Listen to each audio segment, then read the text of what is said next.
Greetings, welcome. My name is Dino and welcome to the Beginner's Guide to Generative AI. I will explain all, don't worry, you're in good hands. This is part one of two. There are two videos. This is what is generative AI. There is another video which is all about the uses and examples. So look out for that one, it's exciting too. But who am I? My name is Dino, as I've just mentioned. I do creative, innovation and business stuff. Normally those three things shouldn't really interact, but they do. It's very exciting. I hopefully make tricky things simple, which hopefully you'll see at the end of this video. You understand what generative AI is. I keep an eye on trends and innovations, so there's a lot of connections between things that goes on in this world. Hopefully those are in here as well. I was also a founder of Sky Labs, which is the beautiful building behind me in this photo, and that was all about business transformation. And also I make a lot of mischief, so this is possibly not the normal version of generative AI, so probably a little bit more fun than normal. So let's crack on. So what are you going to get in this deck? Well, you're going to get first the business part of it. Let's get that out the way first of all, because it is probably the most important part. We've also got an intro, what is generative AI, and I'll make that as simple as I possibly can. Lots of words you need to know, hopefully to have good conversations about AI, and then some watch outs at the end. Well, there's actually some words of wisdom at the end, because it's always end on a high, but you need to know about the watch outs. So a few notes about this deck. First of all, it is quite simplified. If you are an AI expert, you will recognize some of this is a little bit simple. However, it's good enough for today and for most of the people, quite frankly. And also it's a moving subject. So some of the stuff from this will probably be different in 6 months' time, but it's good enough. I think it's very much good enough. So let's talk about the business benefits. Very, very top overview. So Libby, for instance, they have AI riddled through 100 of their projects, and from everything from drug discovery to customer chatbots. And they have said that they are saving 1.4 million hours a year. That's a year. So they are increasing their productivity essentially by 1.4 million hours. That's 480 years of days in 1 year. Interesting.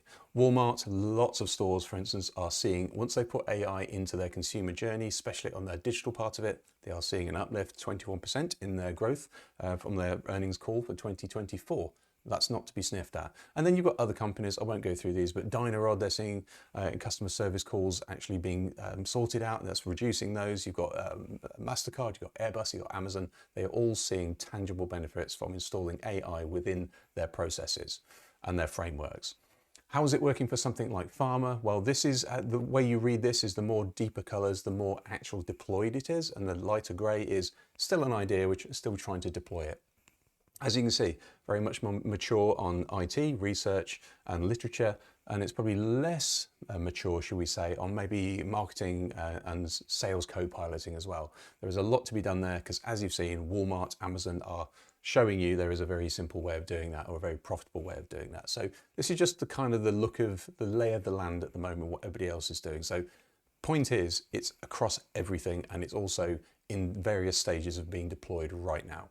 So there are some other use cases, and I won't go into these too deeply, although there are 3 pages after this where you can stop the video and go and have a look a little bit deeper. But you can imagine you can help customers choose the right product for them. You can reduce errors in your manufacturing process.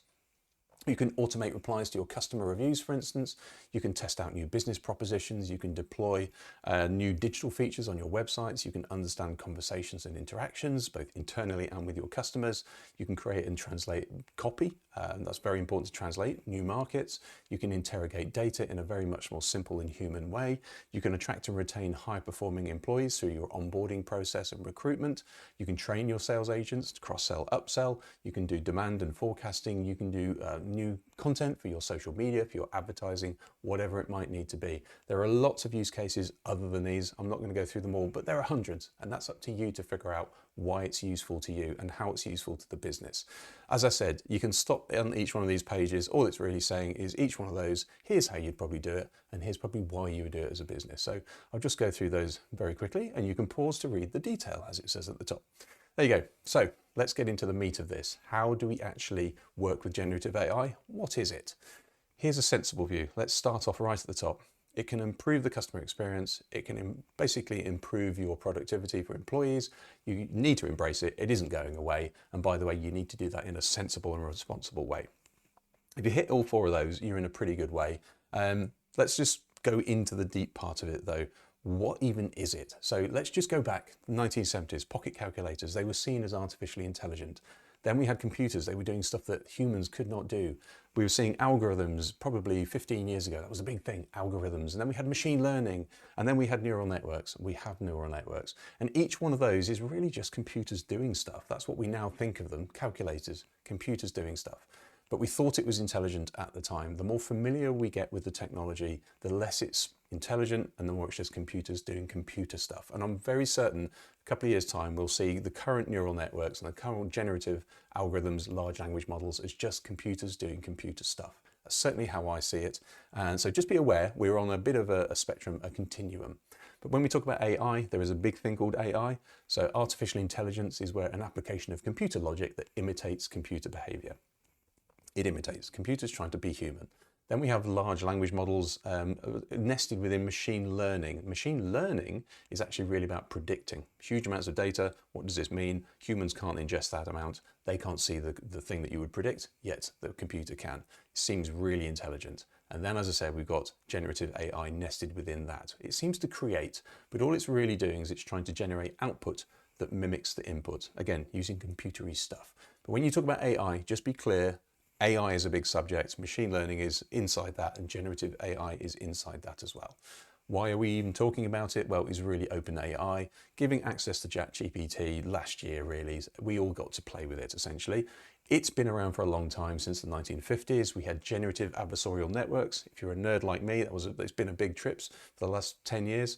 But GANs were around, and then we had a big boost in 2017 when transformers came onto the market.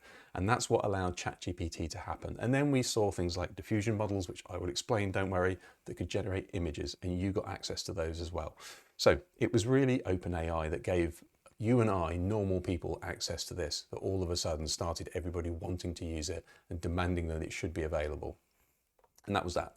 What can it actually do though? Well, it can generate chatbots, it can write scripts, it can summarize things in really simple ways, it can generate code, it can optimize code, by the way, it can clone speech, it can generate images, videos, it can create synthetic data so you can test different hypotheses for your business, you can classify objects using computer vision, and also you can interrogate data, as I've already mentioned, in interesting and human ways. But you've probably already kind of used it, and it's kind of in your pocket as well. If you take out your phone and you try and type in a message, sometimes if your interface gives you that predictive bar where it just says, well, is this the word you're thinking of next? If you just keep hitting the middle one of those, it will start generating a really random but plausible sentence. It's just trying to give you what is the next most probable word from what you're about to type. In this case, I've not typed anything, but it's still coming out with a sentence. And that's all really what ChatGPT does. It predicts what might be next, and it uses that word. So I'm going to give you a very simple example. This is a nursery rhyme in the UK or in the world, but it's English. Hopefully this will translate. If it doesn't, I do apologise, but I think it's a good example. Hickory dickory dock, the mouse ran up the clock struck one, the mouse ran down, hickory dickory dock. I'm sure you've got a version in your country as well. However, what it's doing is it's just identifying the patterns. What it's looking at is, oh, hickory dickory dock, I've seen two of those. The mouse ran, there's two of those, they're green. The mouse ran up and the mouse ran down. That seems to change it a little bit. The clock, I've got two of those, but if it's at the end of a sentence, it seems to have a lowercase t. If it seems to be at the beginning, it seems to have an uppercase t. And struck one, that just seems to be on its own, but that seems to be what the clock did. Okay, fine. Now let's assume I can understand the question, what did the mouse do? And we'll come to that. The mouse ran. I know that's what the mouse did because it says the mouse ran. I don't know what running is, but it seems to be what it did. Up and down. Now, I've seen with other human words that if there are two options, it uses the word and in between those two options. So it seems to have run up and down. Okay, but where? The clock. Okay, well, the clock is at the end of a sentence, so I'll use the lowercase t. And humans also seem to put a little dot at the end of a sentence when they're finished. So the mouse ran up and down the clock. Perfectly plausible answer, and it is correct. But all it's really done is it used the maths and the probability of where those sentences should finish to create that sentence. So it looks intelligent, but really it's just using probability and maths. The thing that it does is it uses a transformer, and that's the big thing. And this is the simplest I can really get it.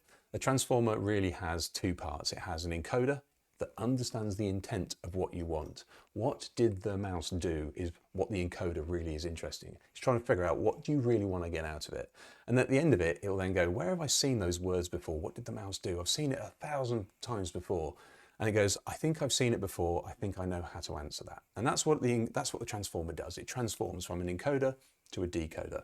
All you need to know. In between is some squiggly stuff you don't need to know about. But when you talk about transformers, just know that's the big breakthrough, is understanding the intent and knowing what words will deliver the answer to that intent. So let's talk about some of those words you need to know. Now you've already heard a few of these. Let's talk about GPT. It generates stuff, generative. It's pre-trained on all of that data, as you've just seen, and it transforms. It uses a transformer. Chat, GPT, generative, pre-trained, transformer. It's as simple as that.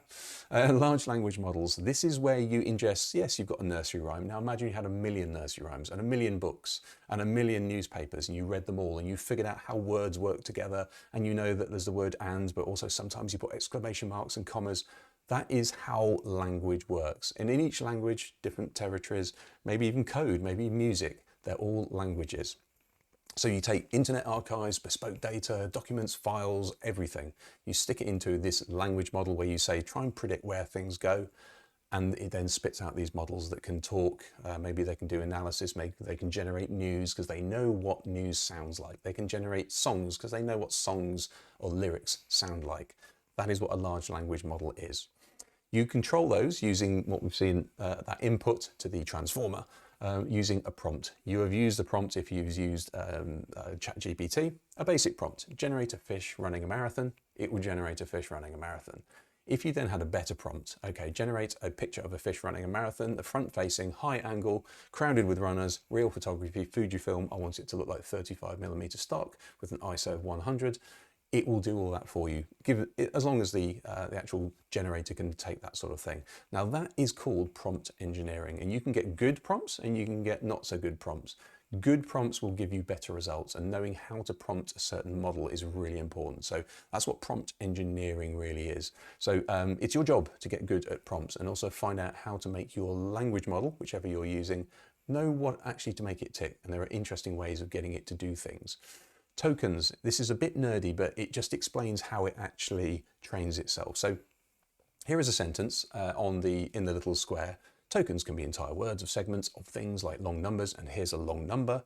And if what it does is it goes, how do I even start breaking that up? I don't have things like hickory dickory dock and the cat. So what it does is it breaks them into what it called tokens. Sometimes they're entire words, sometimes they're bits of words, because it sees those bits more often and it thinks I can be more effective if I use the bits. So for instance, token, it probably sees the word to and ken quite a lot. And it doesn't see the word token very often. So it says, do you know what? I'm going to just use my 2 frequently used tokens to make the word token, ironically.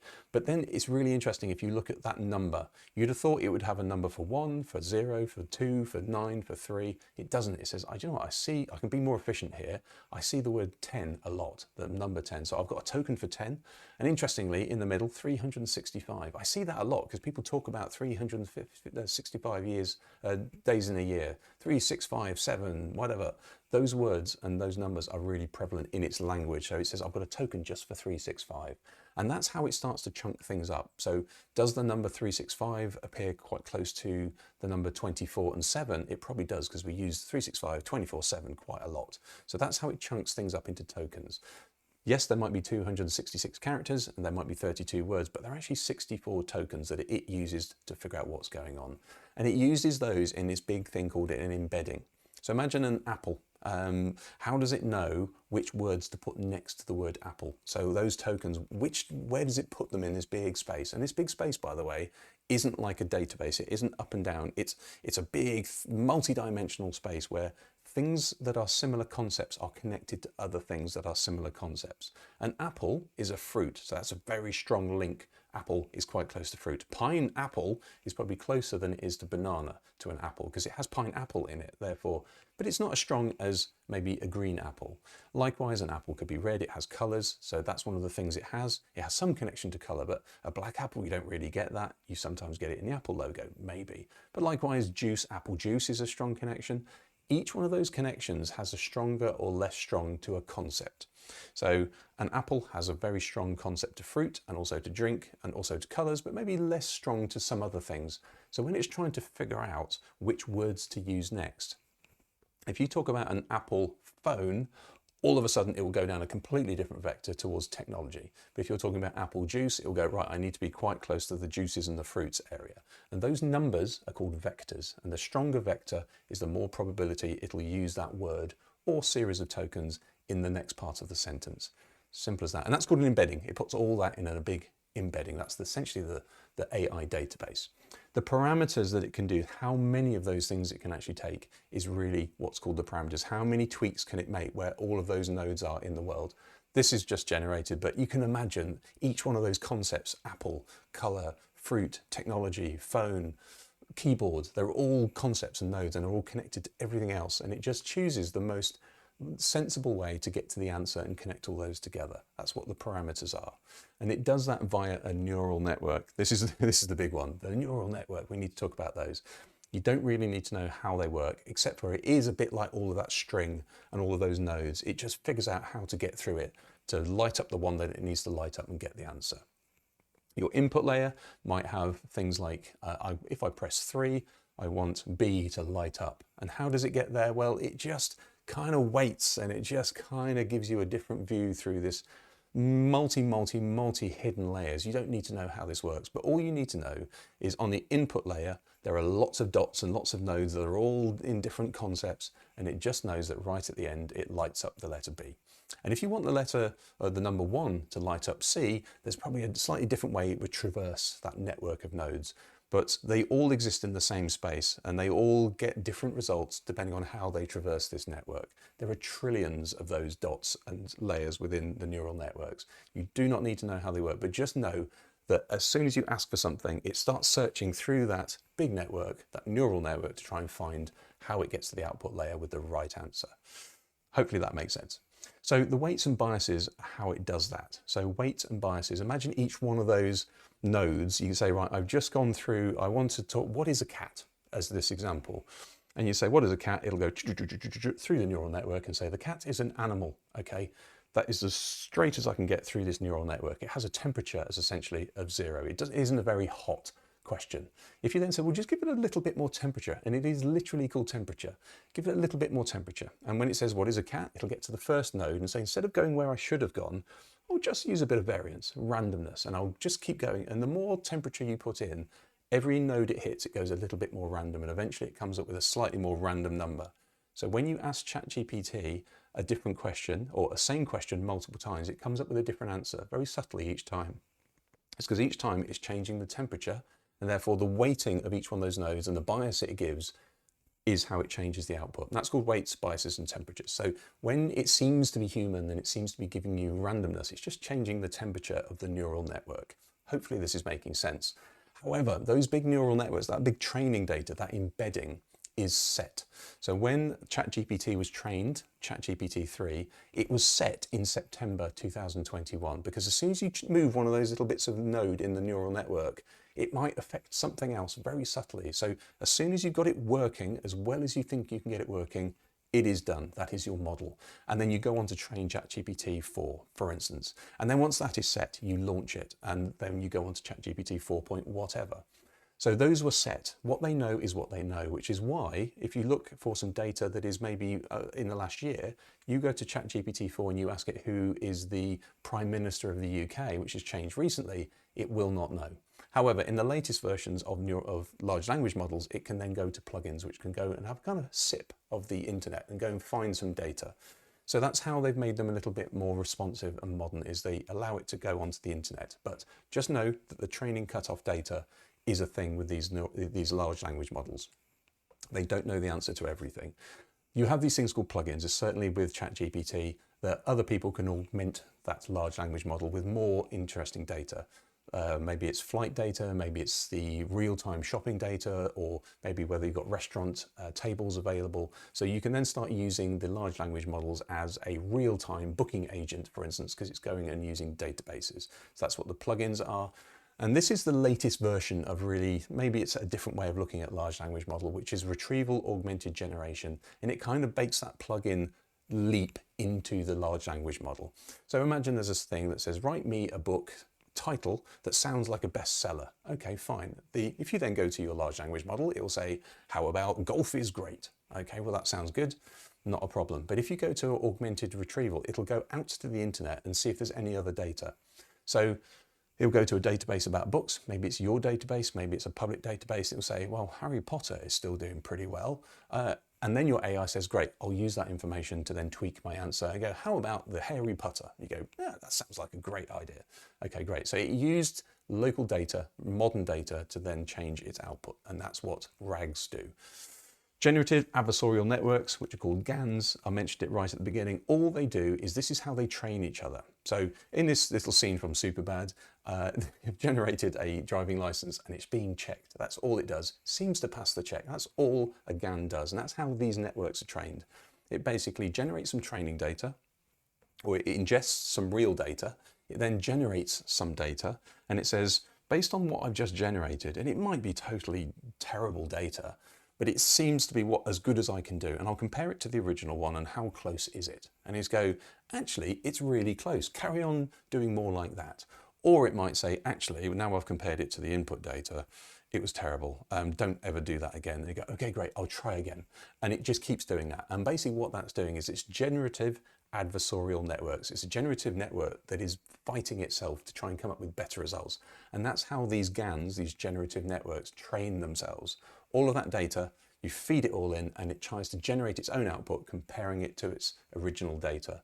And if it gets good, it carries on that way. If it's bad, it doesn't do that again. So that's a GAN. Diffusion models, you might be thinking, well, this is all well and good, but how do we generate images, especially of dogs? So that's using a diffusion model, and it's a completely different model, but I'll try and explain how it works. You feed in a bunch of dogs, okay? You just get as many as you can, different dogs, any sort of type of dog, any picture, any style, any color, whatever, it does not matter. And what it does, it takes each one of those pictures and it takes each pixel of that picture and it then progressively turns it into noise. It almost destroys the picture. It just turns it into noise. And what it does is it remembers how it did that. And it says, if I took this dog and I turned it into noise, I can reverse that and I can turn noise back into this dog. Very, very simple. And it does that to all of the dogs. And all it does is it puts all of those instructions of how it turned dogs into noise into the same space. It's called the latent space. And it says, you know, sometimes what I normally see is generally in the middle there are eyes, and generally there are these two things, and I don't even know what the two things are, but there's always these two things. We call them eyes. Generally around the outside there's usually blue at the top, green at the bottom. I don't really care, but if I was trying to generate another one, I would know that some of the pixels near the top will probably go to blue, some of the pixels near the bottom will probably go to green, and somewhere in the middle there'll be a brown thing with these dots. And it can then figure out, if you then gave it just some noise and you said generate a dog, it will then go, right, okay, I will then take all I know about dogs and I will take that noise and I will generate everything I can into a generic dog. And if you say, well, yeah, but I'd like a dog nearer to the ones where you were training with black noses, it'll say, okay, I'll do that as well. And it just starts taking white noise and it then generates dogs, and it can generate dogs, infinity dogs. So that's how diffusion models work. It diffuses the dog and it brings it back in, and that works for nearly everything. You can even take music. You can take music, for instance, using this same thing. You can take a piece of music, you can get the sound wave of it, you can turn that sound wave picture into a spectrum graph, which is, if you're a sound engineer, you will recognize something like this.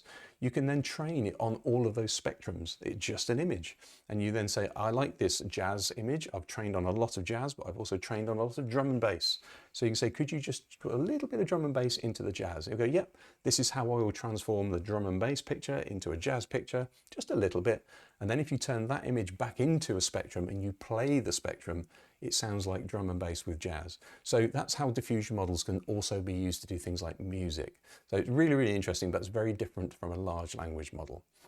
Now, all of these models are what's called multimodal. So text is one mode, images, charts, video, data. If your system, your platform, your AI can generate all of these things, it's called multimodal. It used to be that we can only do text, and that was monomodal, but we're all going towards multimodal. It can not only output lots of modes, but it can use them as input as well. Here's an image, can you generate one like it? Here's some data, can you tell me what it looks like? Can you draw the graph? That is multimodal input and output. So multimodal is a good thing.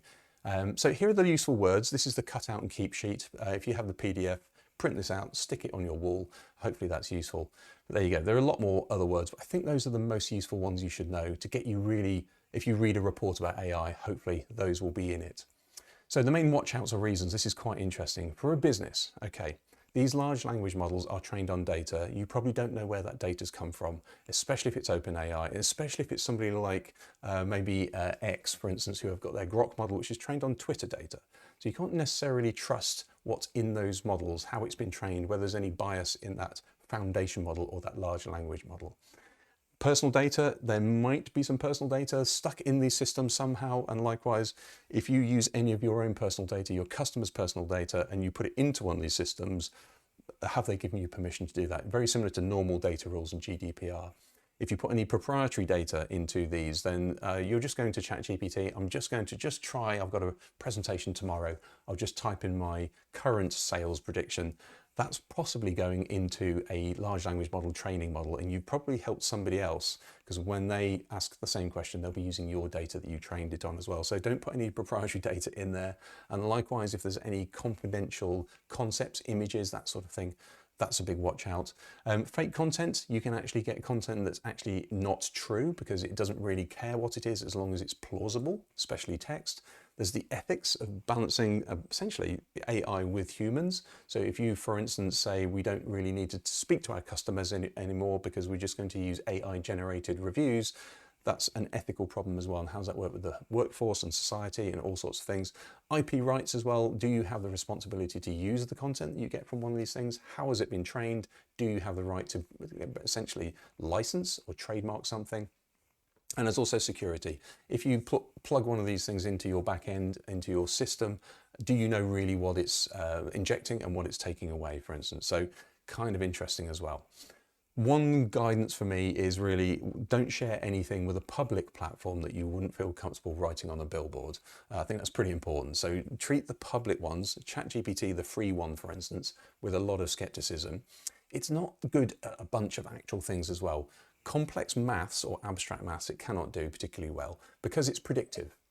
It turns out that if you ask ChatGPT what its favourite number is, it's 42. It shouldn't have a bias on a number because it's just mathematics, but it has 42 as its favourite number, and it over-indexes on random numbers of 42 because it finds 42 in literature because of Douglas Adams and the Hitchhiker's Guide to the Galaxy. The answer to the universe is 42. So it likes the word 42. It has a bias because it cannot do abstract maths. It cannot do original ideas. I know this sounds weird, but it cannot actually create what it hasn't seen. If it hasn't seen a banana, it can't talk about a banana. I tried recently to make a pineapple upside down in a shopping basket. It cannot do it because it hasn't actually seen it. Long-term planning, this memory effect, GPT now has a relatively good memory, but if you go back to it in 6 months' time, it will not know what you're talking about. If you go back to it in 3 weeks' time, it will not know what you're talking about. So the long-term memory and planning is not great. Factual accuracy, it doesn't care about the facts really. It just tries to make a good sentence. And sometimes some of the facts have to get in the way of a good sentence, so it drops them. Fairness, it doesn't really understand situational fairness. If somebody has been wronged and society thinks they should be maybe put in prison or maybe they should get some reward, then it doesn't really understand that. It kind of doesn't have that human. And also physical consequences. You'll see a lot of video generation where there is weird physical consequences. If there's a biscuit that gets eaten, it comes back out of the mouth. It doesn't really have any bite marks in it. It doesn't really understand the consequences because the world is so complicated. And here's that pineapple example. Just it can only generate what it hasn't or what it has seen. It has seen a pineapple upside down, but it has never seen a pineapple in a basket upside down. I guarantee you, if you tried this today, you will not be able to get a pineapple from ChatGPT upside down in a basket. So if you just be aware that it is restricted by what it's seen before. And don't believe everything as well. So hallucinations are one of the big things. It knows that there is a wrist has a hand at the end of it. So why not, when you say shaking hands, why not put another hand at the end of the wrist and a hand at the end of the wrist and a hand, and it creates these weird hallucinations. Technically, it thinks it's correct, but to us, they are just weird. And likewise, generalized responses. If you ask it a question, it's giving that same answer to everybody who asks, broadly speaking, the same question. So it's only doing that based on what it's seen before, and it's giving you that answer as well. So if you're trying to look for a business step up or some way of beating your competitors are probably getting the same advice as well. and lack of context. So when we talked about training, so if, for instance, Dolly Parton, if you're talking about film, dollying is a shot, is a moving shot. You can dolly in, you can dolly left, you can dolly right, you can dolly back, wherever you want to dolly, but it's basically a camera on rails.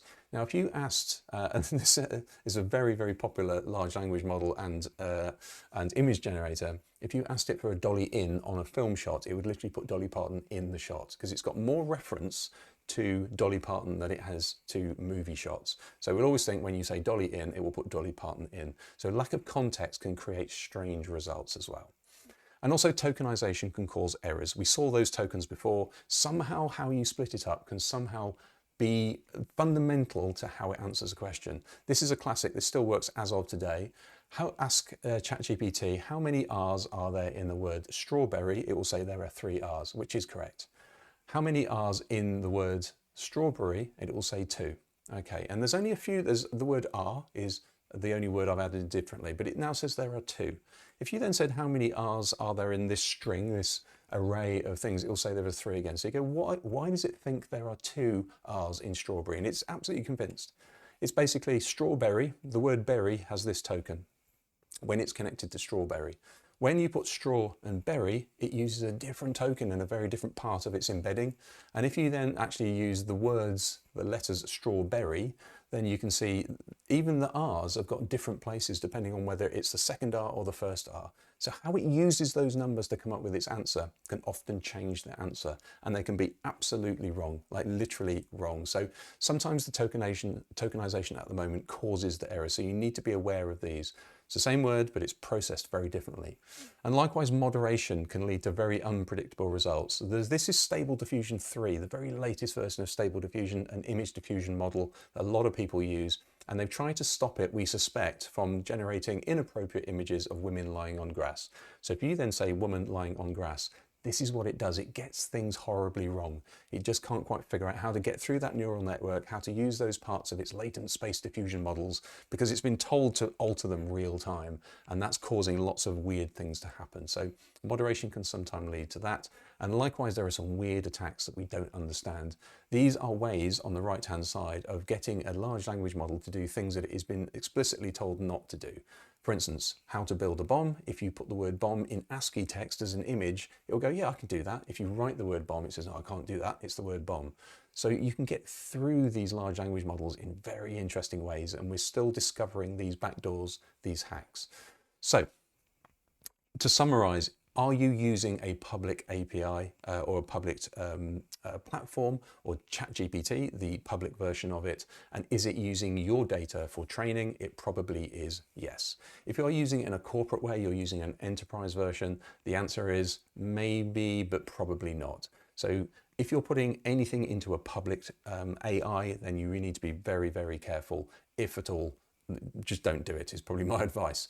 The regulatory landscape is moving pretty quickly. We're seeing whole countries shut down AI or shut down companies who can't guarantee that they can moderate, etc., etc. So this is, this is an evolving area at the moment. So don't put anything in stone, because it might change pretty soon. Likewise, access you get to certain data might start, it might go somewhere different. We don't know at this point. Should you be, sometimes you don't even need an AI in the mix. If something is critical, accuracy is critical, and you only do it once or twice, a human should be doing it, absolutely. If it's absolutely critical, you get something right, and it's done very often, then you've got to have a human in the mix as well. You cannot risk it if it is critical, or if it's public, you cannot risk that.